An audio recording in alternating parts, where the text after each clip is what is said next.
Most visitors to Japan never leave the big cities.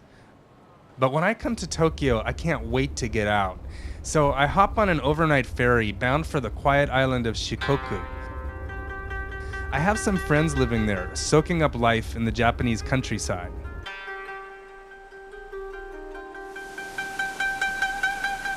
Urban Japan may be exciting, but this is where it's really at.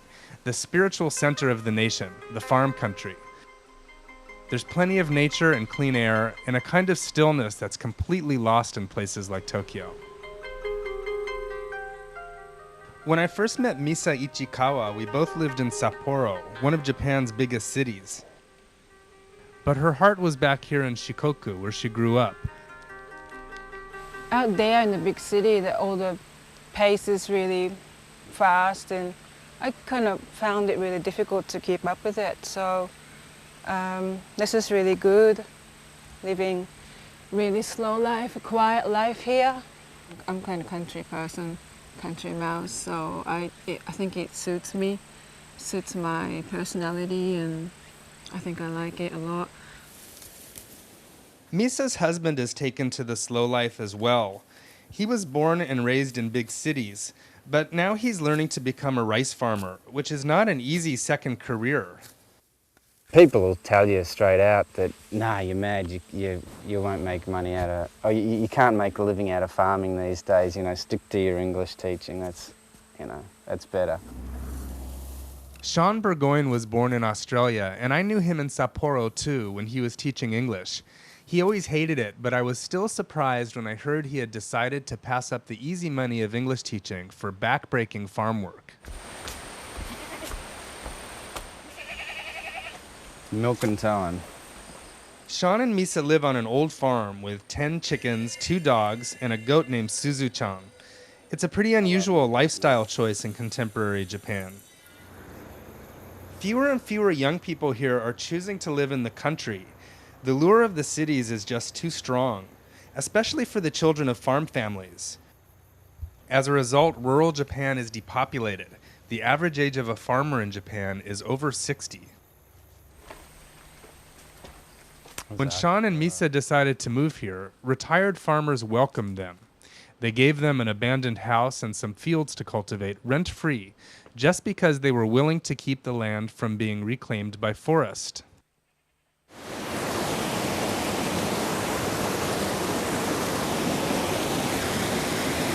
Sean and I hiked up into the woods around his house, and he showed me the remains of what was once a thriving farm community. Like, there's another house up here, another one up there.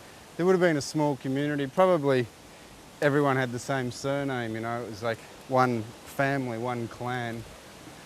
And there was no road, so you have to grow everything yourself and you have to make everything yourself. There's the old bath, check that out. And a spot underneath to light the fire. Of a cast iron Goemon Budok. When the government built the first road here in the 60s, they might have thought they were making life easier for the locals, but instead they merely gave them a route out. But it looks like they've just up and left, everything's still here, the mattresses and, oh no, this is way gone. Ours wasn't this bad at all. Now Sean's hamlet, like small traditional farming villages across Japan, looks like a ghost town. Konnichiwa.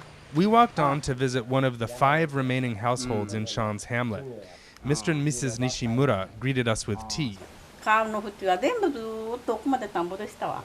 いっぱい人もいてましたしね、一軒のうちに7、8人いてましたからね、その頃は。それで40何軒あったから賑やかでしたけどもね、こんなに山深くなくって。What the Nishimuras have seen in their community is true nationwide. Before the war, farmers made up about half the population. Now it's only 6%. But there's something else happening, a small but growing back-to-earth movement. College-educated refugees from the cities are finding their way to the country to enjoy the slow life. Sean and Misa's friends Hiroshi and Yoshie moved nearby recently after living in Tokyo. 田舎で子供を過ごさせてあげるってことが一番大事だと思って。大都会の好きじゃないところは案外臭い駅とか結構臭いね。あれ住んでる人多分気づいてないんじゃないかなと思うんだけど、結構あるね。これぐらいは十分だよね。 Like Sean, Hiroshi has only been growing rice for a few years, but he's found a satisfaction that eluded him in the city. 草取りとかさ、こうやってなんていうのかな、すごい手間がかかるね。大変だけどその分こう育ってくれた時が嬉しいみたいな、そんな感じだよね。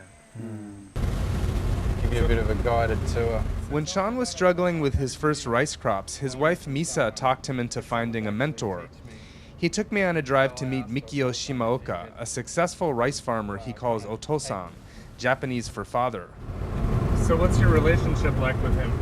Well, it's kind of up and down depending on his moods. He still thinks I'm a lazy bastard, I think, but people of that generation generally do think young people are lazy, so not much you can do about that, is there? I could tell instantly that Sean had found a great teacher. Otosan is the Japanese father Sean always wanted.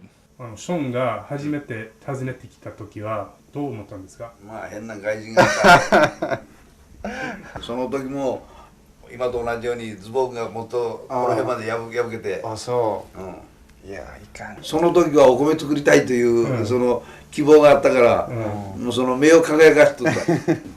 今堕落してる。He tells everyone that he's got this Australian guy who's his apprentice, or deshi as he calls it, and he thinks it's pretty funny. Maybe 20, 30 years ago when there was a lot of young people still farming it, he wouldn't have been so warm in his welcome. I asked Otosan why so few young people are staying on the farm nowadays. あまりにもそのほら、その都市のいわゆる労働者、都市の生活者と農村とのギャップが大きすぎる。もう日本の農業というのはなくなっていくと思う。Farmers still live in big, beautiful farmhouses with views of the terraced mountainsides, but that's all been passed down through the generations. There's not much cash in farming these days.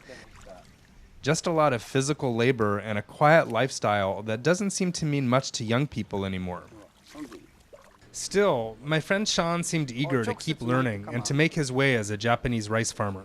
まあこれから、もしよかったら教えてください。いやもうこれからはだんだんその真面目さが出てくると思うで、びっくりさせるで、感動させるで。